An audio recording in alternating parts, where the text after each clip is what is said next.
Good morning and welcome. It is 9:30. It is the 19th day of September 2021, and I am your number one guide to all tabletop role-playing game news, weather, and sports, the OG GM. And if you're wondering what that noise in the background is, it's my cat, because she got new toys. All right, well, the one thing I can say about Wizards of the Coast, and it's never-ending parade of nonsense, is it's the gift that keeps on giving if you're a YouTuber like myself who likes to talk about what's going on in the world of gaming, because we have the list of events that are scheduled for the upcoming Dungeons & Dragons celebration. The broadcast celebration starts Thursday, September 23rd at 4 p.m. Pacific time and goes through Sunday, September 26th, ending at 4:30 p.m. So we have the list of events, more or less, and the list of some of the things they have planned. Of course, they are claiming, again, as I did last year, that some of these will be open to the community. Open to the community. I'm doing finger quotes, Scott. Yeah, I invented those. Open to the community, which means if you log on just at the right time, you might be able to play D&D with somebody like Joe Fudge. I don't know who that is, but he's the guy who's DMing one of the sessions that are supposedly open. Of course, as we saw the last two times they tried this, no, it's not, because it fills up so quickly with their token collection of YouTubers and Twitchers and Genie D types that people like you or me probably are never going to get a chance to actually game with these people. Anyways, so we have the list. Now, the official start is Friday at 7:45, even though it lists at Thursday at 4 p.m., so I don't know what Thursday will be. Maybe some type of series of ads and product placements leading into Friday. But it's Friday at 7:45 a.m., September 24th. They will have the morning welcome. Then they will have a High Rollin' Overture Worlds Collide at 8, DM'd by Johnny Chidoni. I don't have any information on that. So that could be one of the opens ones. That's then at 10 a.m. So the sessions are about 2 hours plus a break. So figure between breaks, commercials, flashbacks, you're actually going to get only an actual probably hour and a half of actual gaming from these people. And if we can judge this one over the one we had a few weeks ago, probably can't expect that much. Exactly. So anyways, at 10, we have the Intro to the Adventures League, hosted by Amy Lynn Druza. It will feature B. Zelda and Ma'at Crook. I don't know. Again, I don't know who any of these people are.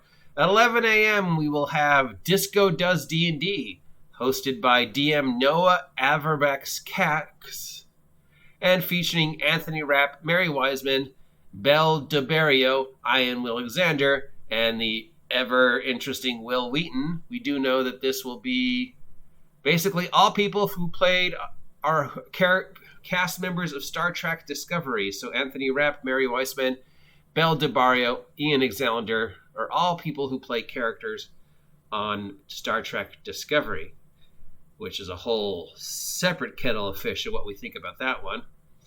Then we have at 1 p.m. the Great Dragon Tourney, hosted by Mark Holmes. Definitely into my list of top 10 people I do not respect in the gaming industry.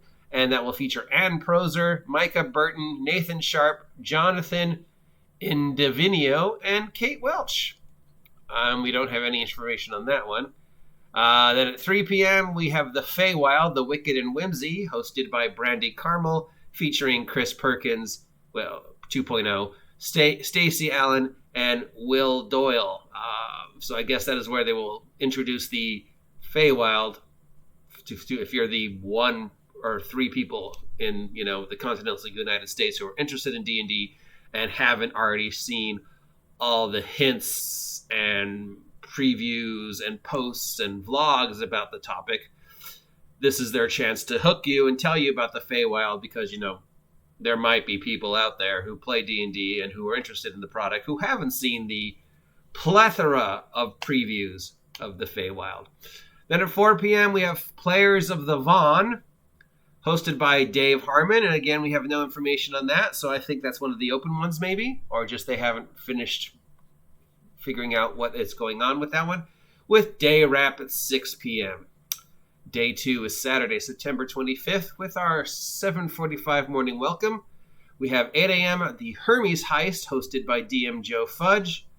We don't have any information on that one. Then we have at 10 a.m. My First Character is bringing young players into D&D, hosted by Jim Zub, and featuring an individual who refers to themselves as Librarian Liz. We also have Amy Dallin, Jennifer Ketchmere, and Daniel Kwan. Daniel Kwan is the only name that even sounds vaguely familiar to me. At 11 a.m., we have Strixhaven in Session, hosted by Ellie Osselwood, featuring Amanda Harmon, the ever-interesting James Crawford, and James Wyatt, of all people. So if you are one of the 5 people on the planet who haven't heard about what's going on with Strixhaven and haven't had a chance to complain about the supposed prom in D&D book that Strixhaven is, and haven't seen any of the thousands of previews and sneaks that Wizards of the Coast have put up, here's your chance to be surprised and amazed by what we can expect from Strixhaven. You know, I've said this before, because I know people were confused and upset why they chose Strixhaven. If you're a Magic player, even if we're in a game store and saw Strixhaven, you can tell just by the way Strixhaven was presented as a Magic set that this was intended to be crossed over with D&D and geared at a younger post-Harry Potter, post-Owl House world. I mean, Magic School has been done before in D&D and in other sections, so it's not like it's a new idea. But obviously, this is another attempt to combine D&D with the Magic the Gathering setting. It's another attempt to bring younger individuals into D&D and sort of milk the Magic School market while there still is one. Strixhaven has received a lot of flack from several individuals. I, for one, don't really care one way or the other. But, yeah. Then at 12 p.m., we have the Slapstick Hunt, a silly chase, DM'd by Amy Vorpole. Amy Vorpole. I'm sorry, Mrs. Vorpole. I seem to not be able to talk this morning. Featuring Sandeep Parkin, Vince Kesu, Robert Thornson, Amy Okada, that name sounds familiar, and Jeff Lewis. And we do have some... yes, we do. That leads the Slapstick Hunt is features cast members from the guild, but so Sandeep Packett, Vince Kesso, Robin Thorson, Amy Okado, and Jeff Lawson, but no Felicia Day. Interesting that the main individual from the guild is not involved in this. They're being led on a comedic adventure through the multiverse because, yes, and that's from 12 to 2, so basically an hour and a half of a bunch of D&D players and a DM being silly and basically playing a party game because remember, that is the image Wizards of the Coast wants to present Dungeons & Dragons 5th edition in right now as a happy, family-friendly party game that you can play in an hour and a half, basically making a bunch of fart and dick jokes. So if that's something that you want to see, check this out. That's obviously not something I want to see, and that's one of the things, Wizards of the Coast is doing that really upsets me. But obviously there is a call for this.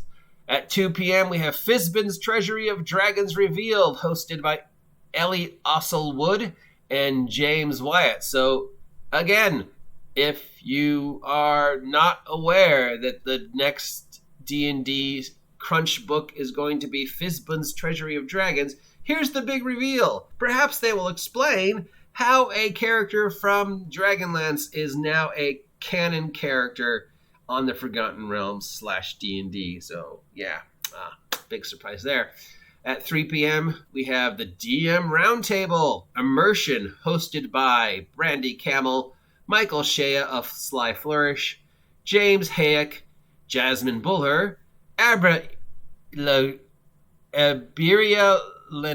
Lengar. I'm never going to get your name right. I'm sorry. That's the lady that was hosting the new Critical Role thing. Very talented young lady, very good DM. But yeah, Lengar? Sorry, Abria. And Carlos Luna. Notice the certain names missing from this. At 4 p.m., we have a Circus of Sound, the D&D musical, featuring Kelly D'Angelo as DM, and players Anthony Rapp, Jason Charles Miller, who I know is a musician, Azzy Dundry, Vico Ortiz, and Maria Rose Faith. And we do know that it's the long-awaited D&D musical event, because there was a long-awaited need for a D&D musical event. Because, there's never, ever been a D&D musical or music-inspired group before this. Gygax. And that wraps up at 6 p.m. Then on Sunday, the final day, September 26th at 7:45, we have the morning welcome. We have at 8 a.m. How to Play Draconic Heroes and Villains, hosted by Todd Kenrick, and featuring B. Dave Walters, Mark Mira, and Abria and Lyengar. I apologize again. I just can't pronounce your name, but I'm sure you're actually a wonderful person. At 9 a.m., we have a session called Demystifying Session 0, hosted by Kiana Shaw, featuring Lauren Erwick, R.K. Wild, and Connie Chang. At 10 a.m., we have something called Outlaws and Obelisks, Slowdown Showdown, hosted by DM Jeremy Cobb. We have no information on that one. At 12 p.m., we have Ask the Sage Live, hosted by Brandy Camel and Jeremy Crawford, because if you want to know information about what's going on in some really obscure aspect of 5th edition rules, Jeremy Crawford is the individual to ask.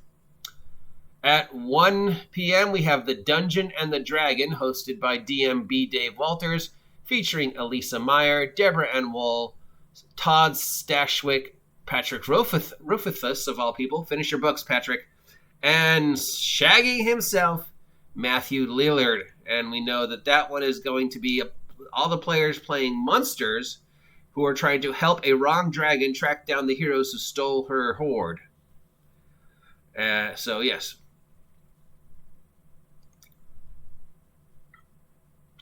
Then at 3 p.m., we have the DN Challenge Champion announcement. So that was the thing where they were, having people post stuff and things like that. Then we have at 3:30, The Future of D&D, hosted by Ella Ossel-Wood, featuring Ray Reniger, Liz Shrew, Chris Perkins 2.0, Jeremy Crawford, and then the show wrap-up at 4:30. So that's everything we know about the D&D Celebration that is starting this Thursday, with the actual event starting Friday, September 23rd through this 26th, and featuring celebrating the releases of the Wild Beyond the Witchlight, the Fizban's Treasury of Dragons, and Strixhaven, A Curriculum of Chaos. Which is, as far as we know, all Wizards of the Coast has planned product-wise for D&D 5th edition this year. Noticeable in the fact, adding on to that, whether they will or will not address that once again, they were not nominated, nor did they win a single award at this year's Ennies. And as for the rest of the other gaming awards coming up before the end of the year, they're not nominated for any of those either. I wonder why. So, if the cast members from the very controversial Star Trek Discovery playing D&D is something you're interested in, if the long-awaited D&D musical is something you're interested in, if Amy Vorpal hosting a bunch of characters from the Guild doing a silly D&D session is something you're interested with, if a idea of a bunch of monsters helping a wrong dragon track down the heroes who stole her hoard, hosted by B. Dave Walters and featuring Shaggy Matthew Lillard, something you're interested, or if Mark Holmes, a man who once said Dungeons & Dragons 5th edition is the only role-playing game worth playing, unless, of course, they pay me to play a different game, is something you're interested in, or just hearing Chris Perkins 2.0 and Jeremy Crawford's latest round of what may or may not be canon for D&D. Hey, remember when we said alignment was gone? It's back. We don't have to explain why. We're Wizards of the Coast. If any of these events sound like something you're even slightly interested in, check it out on Twitch. Of course, you do have to pay for it, I believe. And then it'll be also on YouTube after the Twitch is done, so you could just wait a couple days and then not have to pay for it like most right-thinking individuals will. Obviously, yes, I have less than favorable things to say about this event and Wizards of the Coast in general, because whenever they do something even slightly interesting and forward-thinking, they manage to muddle it up by doing a long list of stupid things like the slapstick hunt, a silly chase for Dungeons and Dragons. Because remember, we want Dungeons and Dragons to be a silly, fun family game that can be played in an hour and a half, and not the deep, immersive, amazing hobby that it has been for the past 47 years, because, our target audience has changed. Not that you can be mad at Wizards of the Coast, because they're just shilling to their target audience, and when their target audience changes, they will shill to them. So, as always, the best way to make Wizards of the Coast know how you feel is to not give them money. I do news, so I have to talk about this stuff because it's news. I'm also very opinionated about this stuff, which is why sometimes I'm sort of snarky. But that doesn't mean I'm going to buy any of their product. As excited as I am for the Wild of the Witchlight and all the things in it and how it's going to affect the future of the product, I don't actually plan on purchasing it because I don't want to give Wizards of the Coast any money. I'll just look at the shit once it goes up for free online. Till next time, if you appreciate this content, let me know. If you don't appreciate this content, let me know. If you have any opinions on what's coming up with the future of Wizards of the Coast and this non-stop deluge of nonsense, let me know.